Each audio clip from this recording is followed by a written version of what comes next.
Live from downtown Detroit, Local 4 News First at 4 starts now. Good afternoon, everybody. I'm Karen Drew, First at 4. Here we go again. More snow is moving into Metro Detroit right now, just in time for your evening drive, and it is just the start of a really snowy weekend.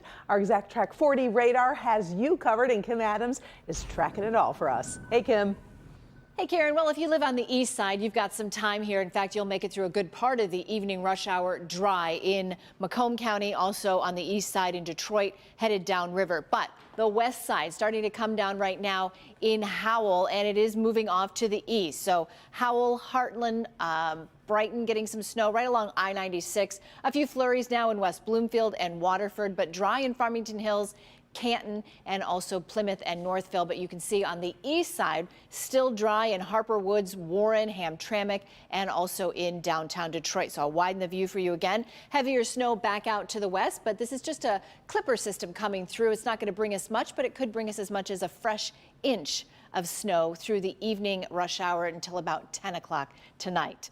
Tomorrow, temperatures are in the 20s. It's going to be a chilly day and also more snow headed our way. I'll have your forecast for the weekend coming up.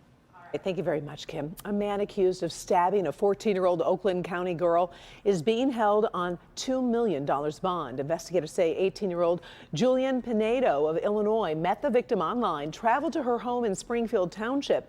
They say he believed they were going to have sex, and when she refused, he stabbed her several times. Today in court, we learned Pinedo was actually on probation for a felony conviction back in Illinois. The girl remains hospitalized this afternoon. Governor Gretchen Whitmer is pushing her new legislative plans just days after her State of the State address. Tax cuts are already in the works, and she wants free pre-K for all 4-year-olds in Michigan. The governor is enjoying Democratic control of the state legislature, but says she is open to any problem solving. When Democrats have an opportunity to lead, we still make a seat at the table for every person who's got a genuine interest in solving problems.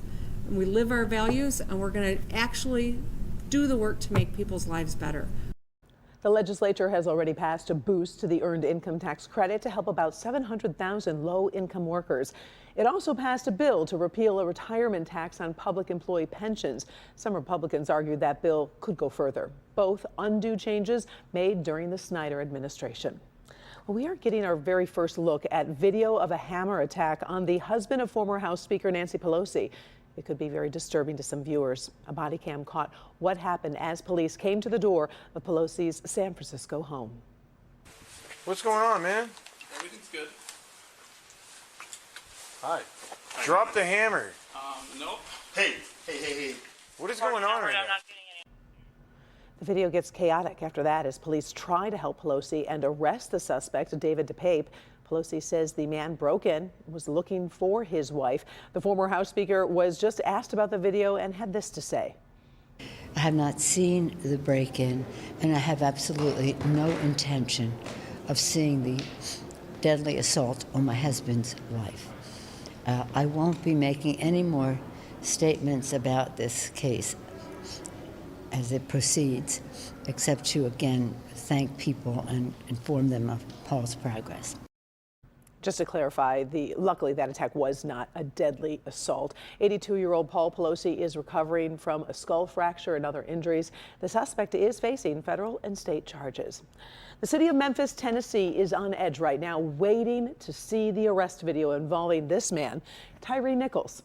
5 former police officers are facing criminal charges in Nichols' death after what's being described as a very violent arrest. Now, the public has not seen the video, but it should be released in just a few hours. Kimberly Gill is in the newsroom for us to tell us where things stand right now. Kim? Hi, Karen. Good afternoon. There have been repeated calls to keep things peaceful tonight from Tyree Nichols' family, the mayor of Memphis, and even President Joe Biden. We've seen explosive reactions to similar arrest videos dating back to the anger over George Floyd's death at the hands of police. In this case, 5 former police officers are already charged in Nichols' death, facing several charges, including second-degree murder. Nichols was pulled over January 7th for reckless driving. There was a confrontation with police, and he ran off. Officers found him, and he was arrested during another confrontation described as very violent. Nichols died 3 days later. The officers in this case are all black, but Nichols' family says their race doesn't make a difference. Some relatives have already watched the video and described what they saw during an interview with CNN. I saw officers hitting on him.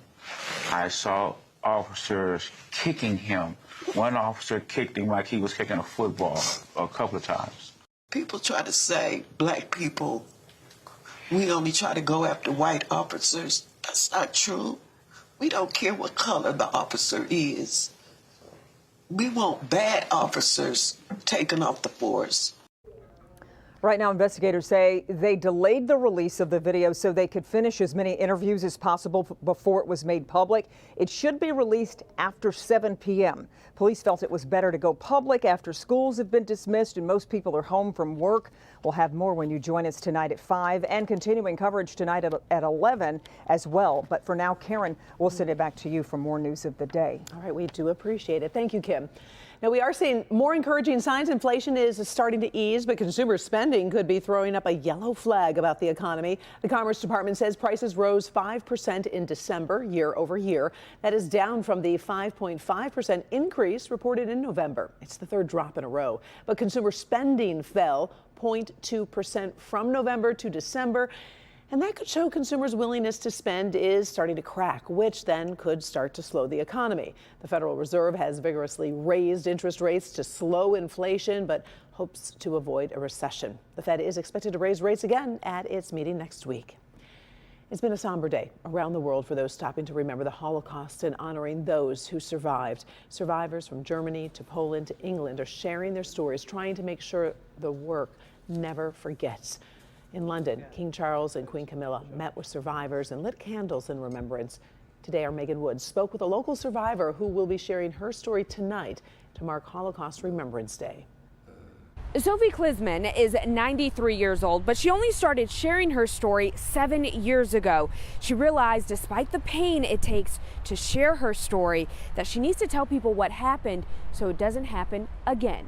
I'm nervous, but I'm doing it for a good cause. If you ever meet Sophie Klisman, she'll show you pictures of her family. This is my granddaughter Rachel's wedding. And will gladly tell you how lucky she is. But there's one photo that's hard to talk about. That was me, right after I was liberated.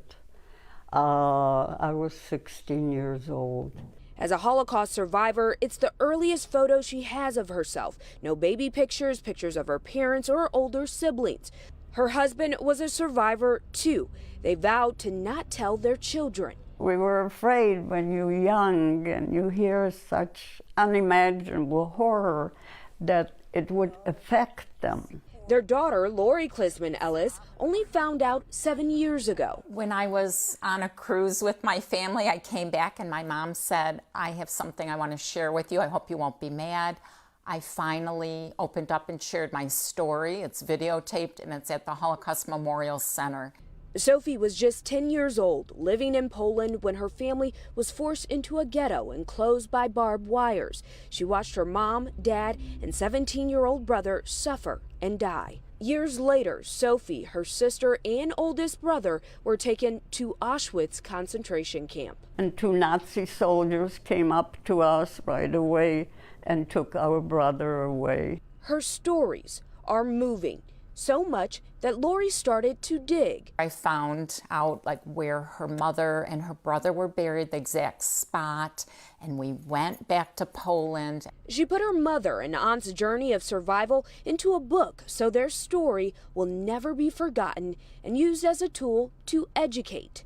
Amazingly proud of her that she could tell the story. This is the book Lori wrote, and she will be at First United Methodist Church talking about that. Sophie, her mother, will be sharing her story of survival, and then there will also be a GI Liberator speaking. It's again at 7 o'clock at First United Methodist Church of Troy. If you want that information, that address, we'll put it on clickondetroit.com. In Oakland County, I'm Megan Woods, Local 4.